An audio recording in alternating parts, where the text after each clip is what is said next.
Hello ധന്യസ് kitchen ചാനലിലേക്ക് എല്ലാ കൂട്ടുകാർക്കും സ്വാഗതം. വളരെ ടേസ്റ്റി ആയിട്ട് ഇറച്ചിക്കറി പോലും മാറി നിൽക്കുന്ന രുചിയിൽ നമ്മളിന്ന് വെറും പപ്പായ വെച്ച് തേങ്ങ വറുത്തരച്ചൊരു കറി ഉണ്ടാക്കുകയാണ് കേട്ടോ. ചോറിൻ്റെ ഒപ്പം കഴിക്കാനും ചപ്പാത്തിയുടെ കൂടെ, പത്തിരിയുടെ കൂടെ, പുട്ടിൻ്റെ കൂടെ എല്ലാം കഴിക്കാം കേട്ടോ. വളരെ ടേസ്റ്റിയാണ്. ഇതെങ്ങനെയാണ് ഉണ്ടാക്കാൻ നോക്കാമല്ലോ. ആദ്യം തന്നെ ഇതിനായിട്ട് ഞാനിവിടെ ഒരു പപ്പായയുടെ പകുതി എടുത്തിട്ടുണ്ട്, കറിവേപ്പില എടുത്തിട്ടുണ്ട്, ഒരു തക്കാളി, ഇഞ്ചി, പച്ചമുളക്, ചെറിയ ഉള്ളി, വെളുത്തുള്ളി, ഇതെല്ലാം ഇഞ്ചിയും വെളുത്തുള്ളിയും ചതച്ചെടുത്ത് വന്നിട്ടുണ്ട്. ബാക്കിയെല്ലാം അരിഞ്ഞെടുത്ത് വന്നിട്ടുണ്ട്. വളരെ ഈസിയാണ് കേട്ടോ. ഞാനിത് കറിച്ചട്ടിയിലാണ് ഉണ്ടാക്കിയെടുക്കുന്നത് കേട്ടോ. നമ്മൾ തനി നാടൻ രീതിയിലാണ് ഉണ്ടാക്കിയെടുക്കുന്നത്. അതിനായിട്ട് ഞാനിവിടെ ഒരു ചട്ടി കഴുകിയെടുത്തിട്ടുണ്ട്. അരിഞ്ഞു വെച്ചിട്ടുള്ള പപ്പായയും തക്കാളി, പച്ചമുളക്, ചതച്ചെടുത്തിട്ടുള്ള ഇഞ്ചി, വെളുത്തുള്ളി ഇതെല്ലാം കൂടെ ഒരുമിച്ചാണ് ചേർത്ത് കൊടുക്കുന്നത് കേട്ടോ. അപ്പോൾ ഇങ്ങനെ ഉണ്ടാക്കിയെടുത്തപ്പോൾ എനിക്ക് നല്ല രുചിയായിട്ട് തോന്നി. സാധാരണ കുക്കറിലൊക്കെ ഉണ്ടാക്കുന്നതിനെക്കാട്ടിലും നല്ലതായിട്ട് തോന്നി.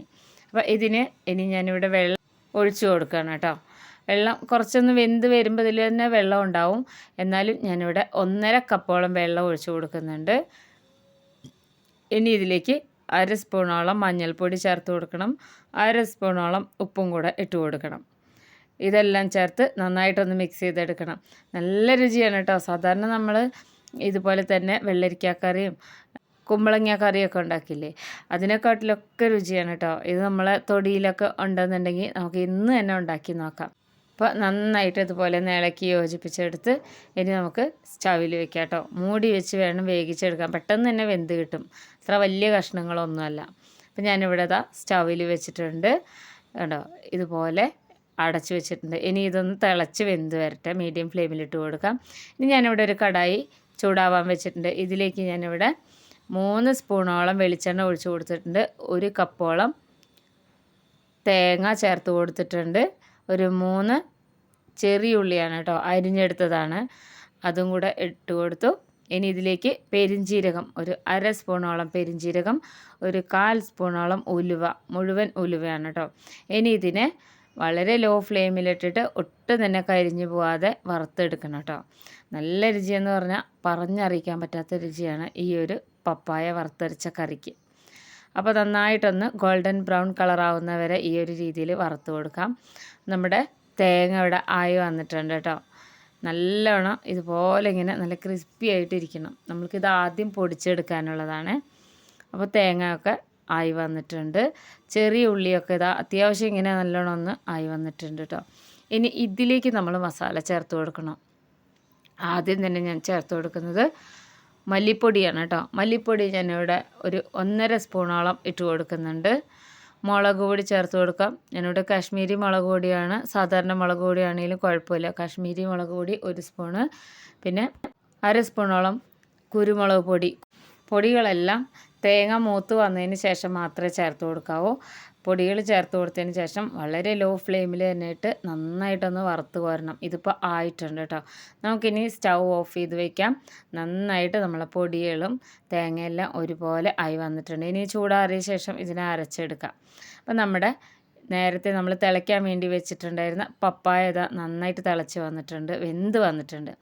ഇനി ഇത് ചൂടാറാൻ വേണ്ടി മാറ്റി വെച്ചിരുന്നതാണ് കേട്ടോ.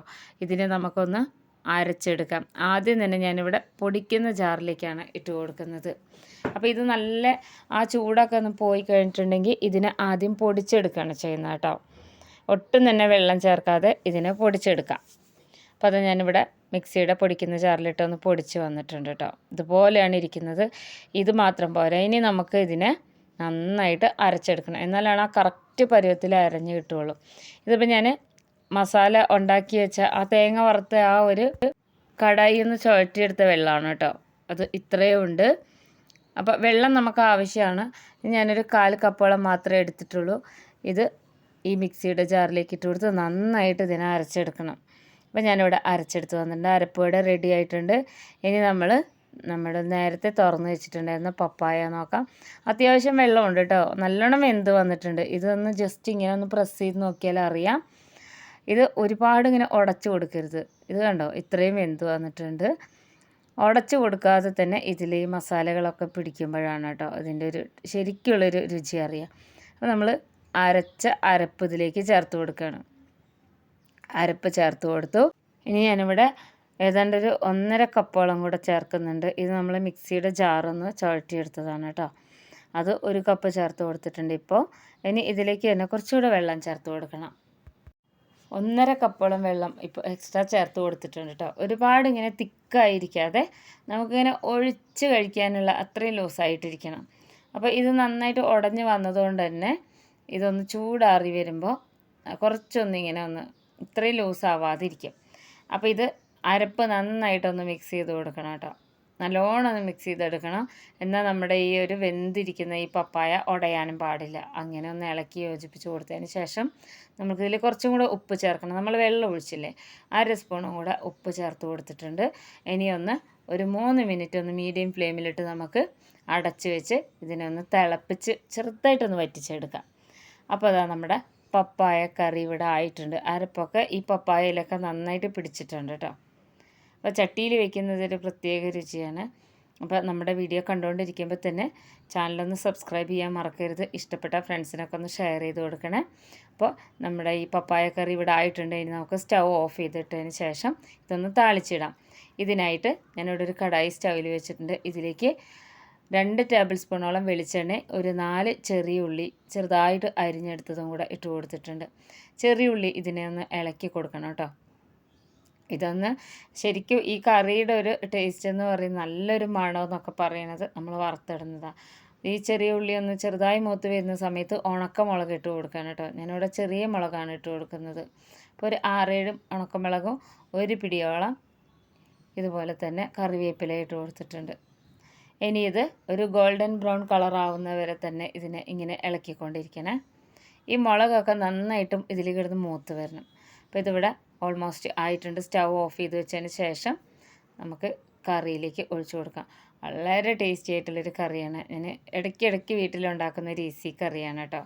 ഇതുണ്ടെങ്കിൽ നമുക്ക് വേറെ ഒന്നും തന്നെ വേണ്ട ചോറിൻ്റെ കൂടെ. ചെറിയ എന്തെങ്കിലും ഒരു പിക്കിളോ അങ്ങനെ എന്തെങ്കിലും മാത്രം മതി. എല്ലാവരും ഉണ്ടാക്കി നോക്കണം. ശരിക്കും നല്ല ചെമ്പാവരി ചോറിൻ്റെ കൂടെ കൂട്ടി കഴിക്കാൻ വളരെ ടേസ്റ്റിയാണ് കേട്ടോ. അപ്പോൾ ഇതുപോലെയുള്ള ഈസി റെസിപ്പീസുമായിട്ട് അടുത്ത വീഡിയോയിൽ